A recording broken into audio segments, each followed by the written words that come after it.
General Tongogara was an extremely popular commander. Is there a danger now that the guerrillas will refuse to take orders from anyone else? No. He was a popular commander too. So are all ZANU commanders. All commanders in Zanla are by and large popular. And the channel of command is that orders come from the Central Committee to the command, and from the command down to the rank and file of the cadres. I am charged with the responsibility of declaring that the party has to uphold the ceasefire, which I have done, and the commanders will try to implement that. So there is no real danger of break in the line of authority. But is it possible that now the ZANU guerrillas may conclude that General Tongogara was murdered, that he did not die through an accident, and that they will refuse to come to the assembly points? No, I don't think they will conclude that. They will get what we tell them as the truth.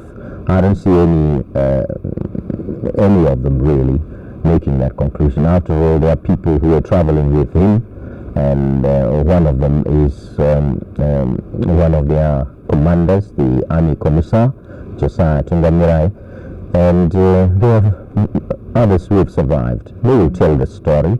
Perhaps in the initial period they might feel suspicious, but the suspicions will get removed as time goes on. But was there any foul play involved? No, certainly no. No foul play of any kind. I would rather you spoke to Josiah on this one, Josiah Magama, who was the one accompanying Comrade Tongo on the journey. Now, for some time, ZANU has been saying that it could not meet next Friday's deadline for moving guerrillas to the prescribed assembly points. Some people are now suspicious that you are trying to use General Tongogara's death as an excuse to try and get the deadline extended. No, well, who are saying that? I haven't said anything to anybody. The only word I've said was to the British ambassador here, that because of the death, things might not operate as smoothly as we intended they should. But we have declared ourselves in support, that we accept the ceasefire, and accordingly we'll proceed to implement the ceasefire. But as we stated originally, the whole question of ensuring that all our fighters, by and large, that is,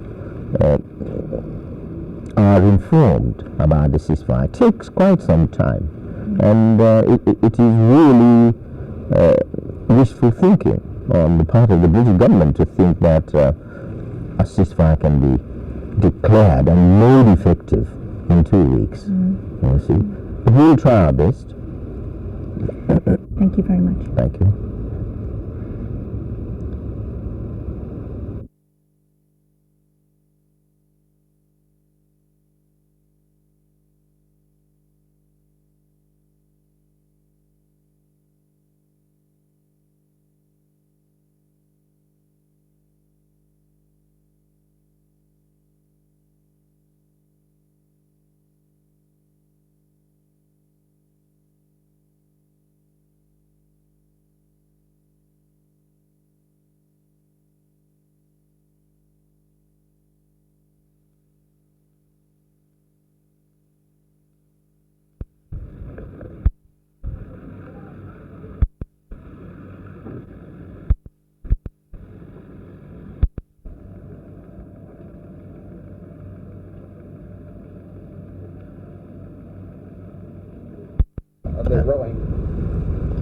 Mr. Mugabe, what effect will the death of General Tongogara have on ZANU in the implementation of the ceasefire?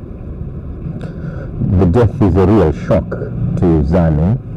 It's an irretrievable loss which we have suffered. But the best way in which we can honor Tongo is by proceeding with those programs which he was going to try and fulfill on behalf of the party. And one of these programs was the implementation of the ceasefire. Hence, we shall try our best to readjust things and proceed with the program as best we can. But have you asked the British for more time before the ceasefire is implemented? I've had some discussion here with the British ambassador, and I did inform him about the death and the possibility that things might not move as smoothly as we had hoped they would because of this death. And was he willing to extend the date? No, of course, it's not he who is responsible for the extension of the ceasefire, but he did convey word to the governor, and we received some messages of sympathy, but the dates are still what they were. We ourselves will try to do our best, but in doing so and in trying to make the necessary adjustments, we might find we're behind schedule. General Tongogara was an extremely popular commander. Is there a danger now that ZANU guerrillas will not take orders from anyone else? Some say that General Tongogara was more in favor of unity with ZAPU than you are. Was there any division between you two? No, I don't know of any view to that effect. This is the first time I'm hearing it. I think we've all fought as ZANU. We are for the Patriotic Front continuing, and we cannot see ourselves disengaging as such from the Patriotic Front. But we are two parties with two different systems. Our own organs at home, there are no Patriotic Front organs at home. There are ZANU and ZAPU organs. We have ZANU and ZAPU supporters, ZANLA and ZIPRA. And in some cases, we have outside supporters in the socialist world of ZAPU who are not our supporters, and supporters of ZANU who are not ZAPU supporters. That's the kind of relationship. But in spite of that, we managed to create an alliance or a front, and to work in those areas where agreement was possible. But we cannot push it too far until we are ready, you see, for a real kind of unity, a merger, that is. Who will take General Tongogara's place? Now, that's a matter to be determined by the party. We are not thinking about that. At the moment, we are thinking of arrangements to hold a funeral for him and give him our last tribute. That's our preoccupation at the moment.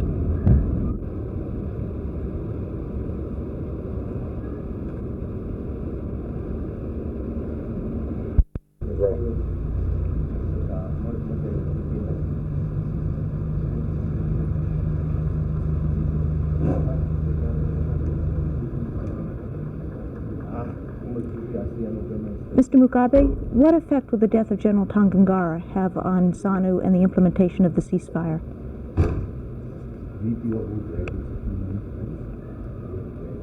Don't cut. Mr. Mugabe, what effect will the death of General Tongogara have on ZANU and the implementation of the ceasefire?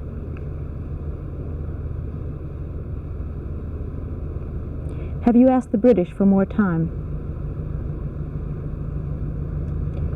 Have you asked the British for more time to implement the ceasefire?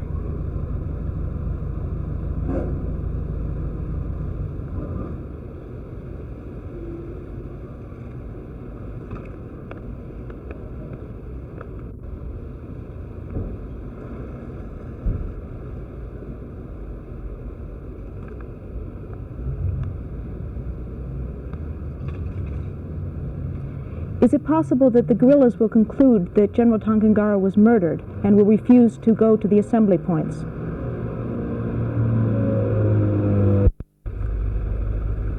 Is there any possibility that foul play was involved? Is there any possibility that foul play was involved in General Tongogara's death? Who will take his place now?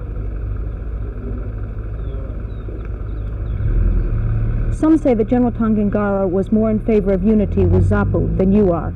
Was there a division between the two of you?